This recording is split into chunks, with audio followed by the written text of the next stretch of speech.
Hi అండి, welcome to my channel. ఈరోజు మనం స్వీట్ తయారు చేసుకుందామండి. హెల్తీగా, టేస్ట్గా, పిల్లలకి పెద్దవాళ్ళకి ఎంతో ఇష్టంగా తినే సేమియా స్వీట్ తయారు చేసుకుందాం. సగ్గుబియ్యం సేమియాతో తయారు చేసుకుందామండి. ఫస్ట్ అయితే నేనైతే ఇది తయారు చేయాలని అనుకోలేదు, కానీ ఏదో ఒక పిల్లల స్వీట్ ఏదో ఒకటి తయారు చేయమంటే ఏం చేయాలని ఆలోచించేటప్పుడు ఇది తయారు చేశానండి. చూడండి, చాలా బాగుంది, హెల్తీగా కూడా ఉంటుంది. అప్పుడప్పుడు తయారు చేసుకుంటే మనం రోజు చేసుకుంటే ప్రాబ్లం, కానీ ఎప్పుడో తినేటప్పుడు ఏం అవ్వదండి. ఫస్ట్ అయితే నేనైతే ఒక కప్పు సగ్గుబియ్యం తీసుకున్నానండి. ఒక 10 మినిట్స్ నేను క్లీన్ చేసుకొని పెట్టుకున్నానండి. అది పక్కన అది కాసేపు 10 మినిట్స్ అది వాటర్ అంతా చూడండి నానిన తర్వాత నేనైతే అదే వాటర్ తోటి బాయిల్ చేసుకున్నాను. ట్రాన్స్పరెంట్గా కనిపించే విధంగా మనం బాయిల్ చేసుకుంటే ఎక్కువసేపు ఉడకనవసరం లేదు, కాసేపు ఉడికితే సరిపోతుందండి. నేను చూపిస్తున్న విధానంలో అంతవరకు ఉడికిన తర్వాత పక్కన పెట్టుకోవాలి. నేనైతే ఒక ప్యాన్ తీసుకొని అందులో గీ వేసుకున్నాను. గీ వేసుకున్న తర్వాత నేనైతే జీడిపప్పు వేసుకున్నానండి. తర్వాత బాదం పీసెస్ ఈ రెండే వేసుకున్నాను. వేసేసి చక్కగా పీసెస్ కట్ చేసుకుని ఫ్రై చేసుకున్నాను. చూడండి, గోల్డెన్ కలర్ వచ్చిన వరకు మంచిగా ఫ్రై చేసుకోవాలి. పీసెస్ మనకి ఏ సైజు కావాలో ఆ సైజు కట్ చేసుకొని మనం అది గోల్డెన్ కలర్ వచ్చే వరకు ఫ్రై చేసుకొని అది పక్కన తీసేసుకోవాలండి. వేరే కప్పులో అది ఫ్రై అయిపోయినవన్నీ తీసేసుకున్న తర్వాత ఏదైతే గీ ఉందో అందులోనే నేను సేమియా వేసుకొని ఫ్రై చేసుకుంటున్నానండి. అది కూడాను సేమియా నేనైతే ఫ్రై చేసి ఉంటుండే, కానీ ఇంకా ఆ ఫ్రై సరిపోదు కనుక నేను ఇంకా కొంచెం రోస్ట్ కావాలని మళ్ళీ ఫ్రై చేస్తున్నానండి. ఇది చక్కగా ఫ్రై చేసుకుని ఇది కూడా గోల్డెన్ కలర్ వచ్చిన వరకు మనం ఫ్రై చేసుకోవాలి.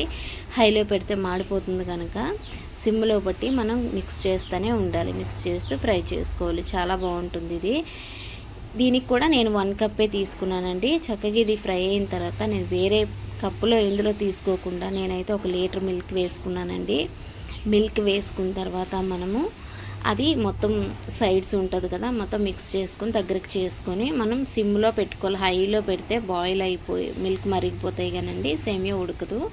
సిమ్లో పెట్టి నేనైతే సాఫ్ట్ చేసుకుంటున్నాను. మీరు చూడొచ్చు నేనైతే ఎంత సిమ్లో పెట్టి చేస్తున్నాను, ఎందుకంటే చాలా ఫాస్ట్గా ఉడుకుతలేదు కనుక మనం చూసుకుంటూ మనం చేసుకోవాలండి. ఇది చూడండి నేను ఎట్లా చేస్తున్నాను. అది బాగా అది బాయిల్ అయ్యే టైం వరకు మనకి టైం పడుతుంటుంది. మనము సిమ్లో పెట్టేసి మనం ఒకవేళ ఏదైనా ఎమర్జెన్సీ పని ఉంటే బయటికి వెళ్ళి చేసుకోవచ్చు. బయట అంటే ఇంట్లోనే ఉంటాయి కదండి, వేరే వేరే పనులు చేసుకోవచ్చు. ఇది సిమ్లో పెట్టేసిన తర్వాత చక్కగా నేనైతే లిడ్ కూడా పెట్టుకున్నాను. దానికి క్యాప్ పెట్టుకుంటే అంటే ఫాస్ట్గా అవుతుందని నేను పెట్టుకున్నాను. కాసేపు పెట్టుకున్న తర్వాత చేశాను. మిక్స్ చేస్తూ ఉండాలి అప్పుడు మధ్య మధ్యలో. అది కొంచెం బాయిల్ అయ్యే వరకు మనం అలా ఉంచాను. చూడండి, పైన అయితే క్రీమ్ మాదిరిగా వచ్చింది. మనం ఫుల్ క్రీమ్ మిల్క్ తీసుకున్నాను నేను.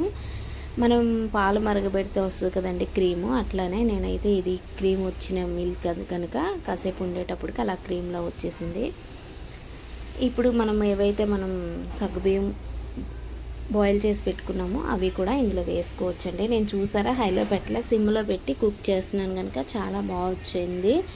ఈ సగ్గుబియ్యం కూడా వేసుకున్న తర్వాత కాసేపు మనము అలా సిమ్లో పెట్టే చేయాలండి. చేసిన తర్వాత నేను షుగర్ వేసుకున్నాను. థిక్గా అయిపోతుంటుంది, మనం చూసుకొని మిల్క్ అవన్నీ క్వాంటిటీ సరిపోయినట్టు వేసుకోవాలి. నేనైతే 3 కప్స్ వేసుకున్నాను షుగర్, చిన్న కప్ తోటి వేసుకున్న తర్వాత ఎక్కువ స్వీట్ తినరు కనుక నేను లైట్గా వేసుకున్నాను. మీకు నచ్చినట్లయితే ఎక్కువ వేసుకోవచ్చు. నేనైతే బెల్లంతో చేయట్లే, ఈరోజు షుగర్తో చేస్తున్నాను. చూడండి, షుగర్ వేసిన తర్వాత క్వాంటిటీ ఎక్కువైంది. ఈ సగ్గుబియ్యము ఇవన్నీ వేసేటప్పటికి క్వాంటిటీ ఎక్కువైంది. ఇది చక్కగా మనకి అలా సిమ్లోనే అది బాయిల్ అవుతూనే ఉండాలండి. బాయిల్ అయ్యేటప్పుడు లాస్ట్కి నేను కొంచెం ఇలాచీ పౌడర్ కూడా వేసుకున్నాను. నేను ఇప్పుడు పౌడర్ రెడీ చేసి పెట్టుకున్నానండి. నాకు కావాల్సినప్పుడు నేను ఇలా స్మాష్ చేసి వేసుకుంటాను. ఇలాచీ పౌడర్ వేసుకుంటే కొంచెం స్మెల్ బాగుంటుంది కనుక వేసుకున్నాను. ఇంకేమి ఇంగ్రీడియంట్స్ అయితే నేను ఏం వేయట్లేదు, సింపుల్గా నేను తయారు చేసుకుంటున్నానండి. చూడండి, నేను అవే ఒక 4 తీసుకున్నాను. ఇలాచీస్ తీసుకొని వేసుకున్నానండి. అవి కూడాను వేసుకున్న తర్వాత మరి కొంచెం కుక్ అవ్వాలండి. కుక్ అయిన తర్వాత మనకు తెలిసిపోతుంటుంది మనం అప్పుడు ఎంతవరకు అయిందో మనకి. అది సేమియా అవన్నీ సాఫ్ట్ అయిపోయి ఉంటాయి కనుక అయిపోయిన తర్వాత మనము దాని మీద మనం డ్రై ఫ్రూట్స్ ఏవైతే ఫ్రై చేసి పెట్టుకున్నామో అవి వేసుకోవచ్చండి. నేను చూపించుతున్నట్టు చూడండి, చక్కగా సాఫ్ట్ అయిపోయింది. ఇంకా సాఫ్ట్ అవసరం లేదు. అన్నీ కూడా సగ్గుబియ్యం అన్నీ కూడా ట్రాన్స్పరెంట్గా కనిపిస్తున్నాయి కనుక ఆల్మోస్ట్ సాఫ్ట్ అయిపోయింది. అయిపోయిన తర్వాత ఇప్పుడు డ్రై ఫ్రూట్స్ ఫ్రై చేసి పెట్టుకున్నాం అవి వేసుకోవడమేనంటే పైనుంచి కొన్ని దానికి సరిపడిన గార్నిష్ కోసం కొంచెం ఉంచాను, మిగతావన్నీ ఇందులో వేసేసానండి. ఇది వేసుకొని చక్కగా మిక్స్ చేసుకోవచ్చు. నేనైతే ఈ రెండే వేసాను, మీకు కావాలంటే వేరే వేరేవి కూడా వేసుకోవచ్చు. నేనైతే ఆ రెండు సరిపోతాయి కనుక వేసాను. ఇది వేసిన తర్వాత మనం సర్వ్ చేసుకోవడమేనండి. ఇంతే సింపుల్ టేస్టీ సేమియా సగ్గుబియ్యంతో చేసిన స్వీట్ అండి, కీర్ అండి. ఇది మీకు ఎట్లయినా చెప్పచ్చు. మీకు నచ్చినట్లయితే లైక్ చేయండి, సబ్స్క్రైబ్ చేసుకోండి, నా ఛానల్ని వాచ్ చేయండి. ఇదంతా ఎట్లా ఉందో కామెంట్స్ చేయండి. మీకు నా వీడియో ఎట్లా ఉన్నాయో కామెంట్స్లో తెలియజేయండి. థ్యాంక్ యూ అండి, థ్యాంక్ యూ. చూడండి పైనుంచి మనం క్యాష్యూతో మనం గార్నిష్ చేసుకుని చాలా బ్యూటిఫుల్గా ఉంది చూడడానికి. Thank you.